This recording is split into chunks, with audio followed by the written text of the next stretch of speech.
นี่คือวัดสว่างอารมณ์เลยนี่ป้ายพ้นเขียนไว้ดีวัดสว่างอารมณ์และอันนี้ตอนเช้ามื้อนี้ผู้ข้าพามาบึงวัดวางามวัดวาอารามได้งามเลยวัดสว่างอารมณ์อันนี้บึงแล้วขักได้มาดิลุงเลยงามในวัดเพิ่นก็ได้มาก็เข้าได้มาก็มาก็เข้าเลยมารับลูกสาวก็เลยมาเวถ่ายทำเรื่องเจดีย์ใหญ่วัดสว่างอารมณ์นั่นอันนี้พระก็หลายว่าง่ายพอพระลาจะได้นี่ให้ไล่ยังไม่จะอุ่มลาจะแท้นี่นะวัดสว่างอารมณ์นะชื่อเพื่อนจากบ้านไปสั่งของพวกข้าครับบริเบิงชื่อบ้านแล้วบ้านไปสั่งเนาะจากเราเป็นนี่เป็นเจดีย์ใหญ่เลยวัดสว่างอารมณ์อันนี้พระอ้อมจิตมีแต่พระกับพระได้พอ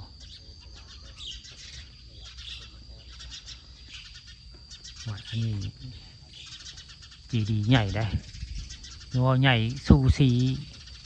กับวัดบ้านอ่างไปแล้วอันนี้ใหญ่เจดีย์อันนี้วัดบ้านอ่างยังบ่เลี้ยวได้เจดีย์อันนี้เลี้ยวนี่ขักได้วัดกับเจ้ามูนีข้าปานคำพาชมมาผ่านเส้นทางสานี่ได้ไม่ได้มาว่ามาจานะมากระเห่าเนี่ยมากระเห่าข้าวมากระเห่าเจดีย์ใหญ่สูงเลยมาเขากระเห่าทำไมแต่คนเพิ่งกระถางเลย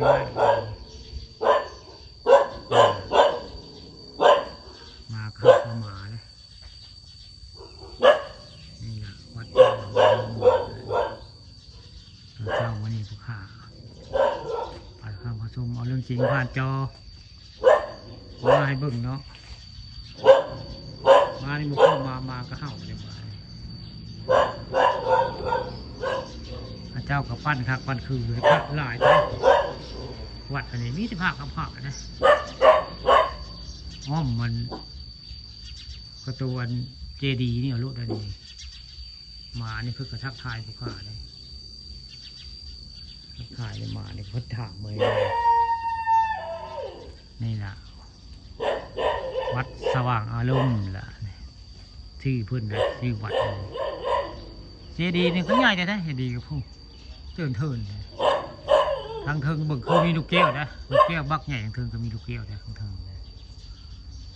ลูกแก้วบักที่ใหญ่เลยโอ้นี่เป็นกุ๊กโพเด็กข้าเจ้าเอาผ้าเหลืองอุ้มไว้นี่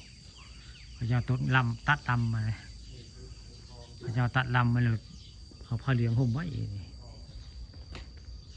ผ้าเหลืองห่มไว้เลยต้นโพพระเจ้าผ้าเหลืองห่มไว้แต่ตัดแล้วลำมันเหลือแต่เงาไว้นี่แหละกุ๊กโพวัดสว่างอารมณ์ล่ะนี่บ้านใดก็ข้างยังบ่จักเนาะบ่ได้เบิ่งซื้อบ้านเพิ่นแต่บ่จักแต่ว่านี่คือเป็นวัดสว่างอารมณ์ล่ะนี่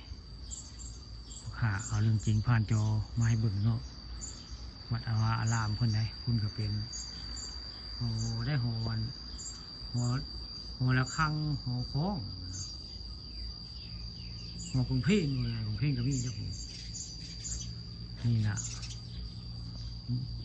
เจดีย์วัดสว่างอารมณ์ล่ะมูนีมีวัดอันท้าวเวสสุวรรณพอได้ผมท้าวเวสสุวรรณก็มีแล้วยืนจะเถิดท้าวเวสสุวรรณก็มีนะยืนสองอันพอได้2 ตัวว่าง่ายยิ่งเขียวได้หยักก็มีได้หยักก็มี2 ตัวก็ได้ตอนเช้าวันนี้ข้าปานข้าวผสมเอาเรื่องจริงผ่านจอมาให้เบิ่งนะมีหยักเขียวก็มีได้ผมหยักเขียวก็มีได้มีทั้งหยักเขียวทั้งหยักโบเขียวไว้ง่ายเจดีย์นี่ก็ใหญ่แท้ผมเจดีย์วัดสว่างอารมณ์มันใหญ่เลยพระกระลายแหละนี่ต อนเช้ามื้อนี้ผู้ค้าพาข้ามาชมเอาเรื่องราวเรื่องวัดว่าอารามมาให้เบิ่งวัดสว่างอารมณ์ละอันนี้ใหญ่บ่เลยก็ได้คัก